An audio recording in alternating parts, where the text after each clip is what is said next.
وعلى آلہ وصحبہ اجمعین، اما بعد، درود شریف کا نذرانہ پیش کیجیے۔ صلی اللہ علی النبی الأمی وآلہ صلی اللہ علیہ وسلم، صلاۃ و سلاما علیک یا سیدی یا حبیبی یا رسول اللہ صلی اللہ تعالی علیہ وسلم۔ قرآنی مضامین پر مشتمل اس کتاب میں سے آج انشاءاللہ ایک قرآنی مضمون آپ کے سامنے پیش کیا جائے گا اور اس سے حاصل ہونے والے اسباب اور درس ہدایت بھی آپ کے سامنے پیش کیے جائیں گے۔ تابوت سکینہ،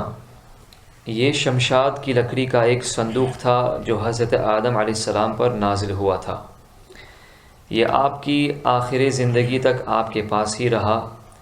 پھر بطور میراث یکے بعد دیگر آپ کی اولاد کو ملتا رہا۔ یہ صندوق تھا، اس میں کیا کیا چیزیں موجود تھی وہ بات بیان کی جائے گی، یہاں تک کہ یہ صندوق حضرت یعقوب علیہ السلام کو ملا اور آپ کے بعد آپ کی اولاد بنی اسرائیل کے قبضے میں رہا، اور حضرت موسیٰ علی نبینا وعلیہ الصلوۃ والتسلیم کو مل گیا تو آپ اس میں تورات شریف اور اپنا خاص سامان اس میں رکھنے لگے۔ یہ بڑا ہی مقدس اور بابرکت صندوق تھا۔ بنی اسرائیل جب کفار سے جہاد کرتے تھے اور کفار کے لشکروں کی کثرت اور ان کی شوکت دیکھ کر سہم جاتے اور ان کی سینوں میں دل دھڑکنے لگتے تو وہ اس صندوق کو اپنے آگے فوج کے ساتھ رکھ لیتے تھے۔ تو اس صندوق سے ایسی رحمتوں اور برکتوں کا ظہور ہوتا تھا کہ مجاہدین کے دلوں میں سکون اور اطمینان کا سامان پیدا ہو جاتا تھا، اور مجاہدین کے سینوں میں لرزتے ہوئے دل پتھر کی چٹانوں سے زیادہ مضبوط ہو جاتے تھے۔ اور جس قدر صندوق آگے بڑھتا تھا، آسمان سے نصر من اللہ و فتح قریب کی بشارت عظمیٰ نازل ہوا کرتی اور فتح مبین حاصل ہو جا کرتی تھی۔ تو کیا ہوا پھر اس کے بعد؟ بنی اسرائیل میں جب بھی کوئی اختلاف پیدا ہوتا تھا، فیصلے نہیں ہو پاتے تھے، تو لوگ اسی صندوق سے فیصلہ کراتے تھے۔ صندوق سے فیصلے کی آواز اور فتح کی بشارت سنی جاتی تھی۔ بنی اسرائیل اس صندوق کو اپنے آگے رکھ کر اور اس کو وسیلہ بنا کر دعائیں مانگتے تھے تو ان کی دعائیں مقبول ہوتی تھی اور بلاؤں کی مصیبتیں اور وباؤں کی آفتیں ٹل جایا کرتی تھی۔ الغرض یہ صندوق بنی اسرائیل کے لیے تابوت سکینہ، برکت و رحمت کا خزینہ اور نصرت خداوندی کے نزول کا نہایت مقدس اور بہترین ذریعہ تھا۔ مگر جب بنی اسرائیل طرح طرح کے گناہوں میں ملوث ہو گئے اور ان لوگوں میں معاصی اور طغیان اور سرکشی و عصیان کا دورہ ہو گیا تو ان کی بدعمالیوں کی نحوست سے ان پر خدا کا یہ غضب نازل ہو گیا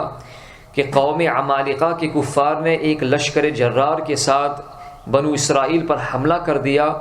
ان کافروں نے بنی اسرائیل کا قتل عام کر کے ان کی بستیوں کو تاخت و تاراج کر ڈالا، عمارتوں کو توڑ پھوڑ کر سارے شہر کو تہس نہس کر ڈالا، اور اس متبرک صندوق جو مبارک صندوق تھا اس کو بھی اٹھا کر لے گئے۔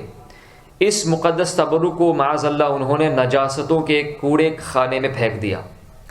لیکن اس بے ادبی کا قوم عمالقہ پر یہ وبال پڑا کہ یہ لوگ طرح طرح کی بیماریوں اور بلاؤں کے ہجوم میں جھنجھوڑ دیے گئے۔ چنانچہ قوم عمالقہ کے 5 شہر بالکل برباد اور ویران ہو گئے، یہاں تک کہ ان کافروں کو یقین ہو گیا کہ یہ صندوق رحمت کی بے ادبی کا عذاب ہم پر پڑ گیا ہے۔ تو ان کافروں کی آنکھیں کھل گئیں۔ چنانچہ ان لوگوں نے اس مقدس صندوق مبارک شریف کو ایک بیل گاڑی پر لاد کر بیلوں کو بنی اسرائیل کی بستیوں کی طرف ہانک دیا۔ پھر اللہ رب العزت نے 4 فرشتوں کو مقرر فرما دیا جو اس مبارک صندوق کو بنی اسرائیل کے نبی حضرت شموئیل علیہ السلام کی خدمت میں لائے۔ اس طرح پھر بنی اسرائیل کی کھوئی ہوئی نعمت دوبارہ ان کو واپس مل گئی، اور یہ صندوق ٹھیک اس وقت حضرت شموئیل علیہ السلام کے پاس پہنچا جبکہ حضرت شموئیل علیہ السلام نے طالوت کو بادشاہ بنا دیا تھا، اور بنی اسرائیل طالوت کی بادشاہی تسلیم کرنے پر تیار نہیں تھے، اور یہی شرط ٹھہری تھی کہ مقدس صندوق آ جائے تو ہم طالوت کی بادشاہی تسلیم کر لیں گے۔ چنانچہ صندوق آ گیا اور بنی اسرائیل نے طالوت کی بادشاہی کو مان لیا، اس پر رضامند ہو گئے۔ اس تابوت سکینہ میں کون سی چیز رکھی ہوئی تھی؟ یہ کیا تھا؟ اس مقدس صندوق میں حضرت موسیٰ علیہ السلام کا عصا اور ان کی مقدس نالین شریف، اور حضرت ہارون علیہ السلام کا مقدس امامہ شریف، حضرت سلیمان علیہ السلام کی انگوٹھی مبارک، تورات کی تختیوں کے چند ٹکڑے، کچھ من و سلوہ جو جنت سے ان کے لیے خوراک کے طور پر اترتا تھا، نازل ہوتا تھا، اس کے علاوہ حضرات انبیاء کرام علیہ الصلوۃ والتسلیم کی صورتوں کے حلیے وغیرہ سب سامان اس میں موجود تھے۔ قرآن شریف میں خداوند قدوس نے سورہ بقرہ میں اس مقدس صندوق کا تذکرہ فرماتے ہوئے ارشاد فرمایا، وقال لهم نبيهم إن آية ملكه أن يأتيكم التابوت فيه سكينة من ربكم وبقية مما ترك آل موسى وآل هارون تحمله الملائكة إن في ذلك لآية لكم إن كنتم مؤمنين۔ اور ان سے ان کے نبی نے فرمایا کہ اس کی بادشاہی کی نشانی یہ ہے کہ آئے تمہارے پاس تابوت جس میں تمہارے رب کی طرف سے دلوں کا چین ہے اور کچھ بچی ہوئی چیزیں ہیں، معزز موسیٰ اور معزز ہارون کے ترکے کی، اٹھاتے لائیں گے اسے فرشتے، بے شک اس میں بڑی نشانی ہے تمہارے لیے اگر ایمان رکھتے ہو۔ اس بنی اسرائیل کے صندوق کے واقعے اور اس کے پس منظر سے ہمیں کیا سبق ملتے ہیں؟ پہلی بات تو ہمیں یہ معلوم ہوئی کہ بزرگان دین اولیاء کرام کے تبرکات کی خداوند قدوس کے دربار میں بڑی عزت و عظمت ہے، اور ان کے ذریعے مخلوق خدا کو بڑے بڑے فیوز و برکات حاصل ہوتے ہیں۔ دیکھ لو اس صندوق میں حضرت موسیٰ علیہ السلام کی نالین شریف، آپ کا عصائے مبارک، حضرت ہارون علیہ السلام کی ان کا مبارک امامہ شریف، آپ کی پگڑی مبارک تھی۔ تو اللہ تعالیٰ کی بارگاہ میں یہ صندوق اس قدر مقبول اور مکرم و معظم ہو گیا کہ فرشتوں نے اس کو اپنے نورانی کندھوں پر اٹھا کر حضرت شمیع علیہ السلام کے دربار نبوت میں پہنچایا، اور خداوند قدوس نے قرآن شریف میں اس بات کی شہادت دی کہ فیہ سکینۃ من ربکم، اس صندوق میں تمہارے رب کی طرف سے تمہارے دلوں کا سکون ہے، یعنی سکین یعنی مومنوں کے قلوب کا اطمینان اور ان کی روحوں کی تسکین کا سامان تھا۔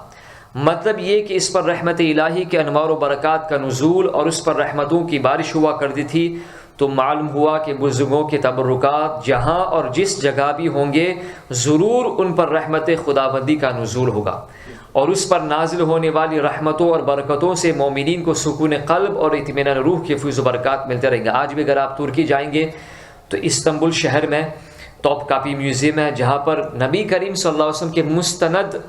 سند کے ساتھ نبی کریم صلی اللہ علیہ وسلم کے وہاں پر مقدس تبرکات، موئے مبارک شریف، نبی کریم صلی اللہ علیہ وسلم کا جبہ شریف، نبی کریم صلی اللہ علیہ وسلم کی امامہ شریف، نبی کریم صلی اللہ علیہ وسلم کا تلوار مبارک، آپ کی تلوار مبارک شریف، یہ ساری تبرکات وہاں پر موجود ہے۔ یقیناً جو حضرات حسن اعتقاد کے ساتھ، ادب و احترام کے ساتھ وہاں پر جاتے ہیں، زیارت کرتے ہیں، یقیناً وہ فیض و برکات لے کر کے واپس ہوتے ہیں۔ دوسری بات ہمیں یہ معلوم ہوئی کہ جس صندوق میں اللہ والوں کے لباس اور عصا اور نالین ہوں، جب اس صندوق پر اطمینان کا سکینہ اور انوار و برکات کا خزینہ خدا کی طرف سے اترتا ہے، یہ قرآن سے ثابت ہے، تو بھلا جس قبر میں ان بزرگوں کا پورا جسم رکھا ہوگا، کیا ان قبروں پر رحمت و برکت اور سکینہ اطمینان نہیں اترے گا؟ یقیناً اترے گا، سبحان اللہ۔ جب ان کے تبرکات پر اللہ تعالیٰ کی رحمت اترتی ہے تو جب ان کا پورا جسم زمین کے تلے دفن ہے، وہ آرام فرما ہے زمین کے نیچے، تو یقیناً ان کے مزارات پر، مقامات پر، ان کی قبروں پر اللہ تعالیٰ کی بہت ساری رحمتیں نازل ہوتی ہوگی۔ ہر عاقل انسان جس کو خداوند عالم نے بصارت کے ساتھ ساتھ ایمانی بصیرت بھی عطا فرمائی ہے، وہ ضرور اس بات پر ایمان لائے گا کہ جب بزرگوں کے لباس اور ان کے نالین پر سکینہ رحمت کا نزول ہوتا ہے تو ان بزرگوں کی قبروں پر بھی رحمت خداوندی کا خزینہ ضرور نازل ہوگا۔ اور جب بزرگوں کی قبروں پر رحمتوں کی بارش ہوتی ہے تو جو مسلمان ان مقدس قبروں کے پاس حاضر ہوگا ضرور اس پر بھی بارش انوار رحمت کے چند قطرات برس ہی جائیں گے، کیونکہ جو موسلادھار بارش میں کھڑا ہوگا ضرور اس کا کپڑا اور بدن بھیگے گا، جو دریا میں غوطہ لگائے گا ضرور اس کا بدن پانی سے تر ہوگا، جو عطر کی دکان پر بیٹھے گا ضرور اس کو خوشبو نصیب ہوگی۔ تو ثابت ہو گیا کہ جو بزرگوں کی قبروں پر ادب و احترام کے ساتھ حاضری دیتا ہے ضرور وہ فیض و برکات کی دولتوں سے مالا مال ہوگا، اور ضرور اس پر خدا کی رحمتوں کا نزول ہوگا، جس سے اس کے مصائب و آلام دور ہوں گے اور دین و دنیا کے فوائد و منافع حاصل ہوں گے۔ تیسری بات ہمیں یہ معلوم ہوئی کہ جو لوگ بزرگوں کے تبرکات یا ان کی قبروں کی اہانت اور بے ادبی کریں گے وہ ضرور قہر قہار اور غضب جبار میں گرفتار ہوں گے۔ آئسس نے کیا کیا تباہی مچائی ہے، بزرگان دین کی قبروں کو مسمار کیا ہے، بزرگان دین کے مقدس بدنوں کو قبروں سے نکال کر ان کی بے ادبی کی ہے۔ تو جو حضرات جو لوگ تبرکات کی بے ادبی کرتے ہیں، قبروں کی اہانت کرتے ہیں، ضرور قہر قہار اور غضب جبار میں گرفتار ہوں گے، کیونکہ قوم عمالقہ جنہوں نے اس صندوق کی بے ادبی کی تھی ان پر ایسا قہر الہی کا پہاڑ ٹوٹا کہ وہ بلاؤں کے ہجوم سے بلبلا اٹھے، اور کافر ہوتے ہوئے انہوں نے اس بات کو مان لیا کہ ہم پر بلاؤں اور وباؤں کا حملہ اسی صندوق کی بے ادبی کی وجہ سے ہوا ہے۔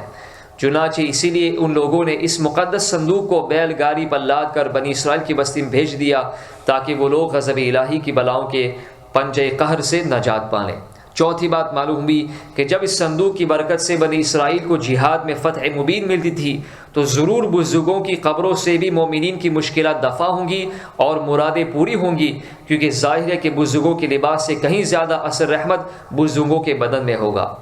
پانچویں بات ہمیں یہ معلوم ہوئی، اس واقعے سے یہ بھی معلوم ہوا کہ جو قوم سرکشی اور عصیان کے طوفان میں پڑ کر اللہ و رسول عز و جل و صلی اللہ علیہ وسلم کی نافرمان ہو جاتی ہے اس قوم کی نعمتیں چھین لی جاتی ہیں۔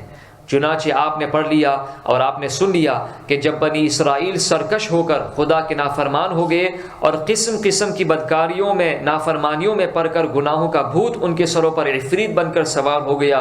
تو ان کے جرموں کی نحوستوں نے انہیں یہ برا دن دکھایا کہ صندوق سکینہ ان کے پاس سے قوم عمالقہ کے کفار اٹھا لے گئے، اور بنی اسرائیل کئی برسوں تک اس نعمت عظمیٰ سے محروم ہو گئے۔ اللہ تعالی ہمیں اس سبق سے عبرت حاصل کرنے کی توفیق عطا فرمائے۔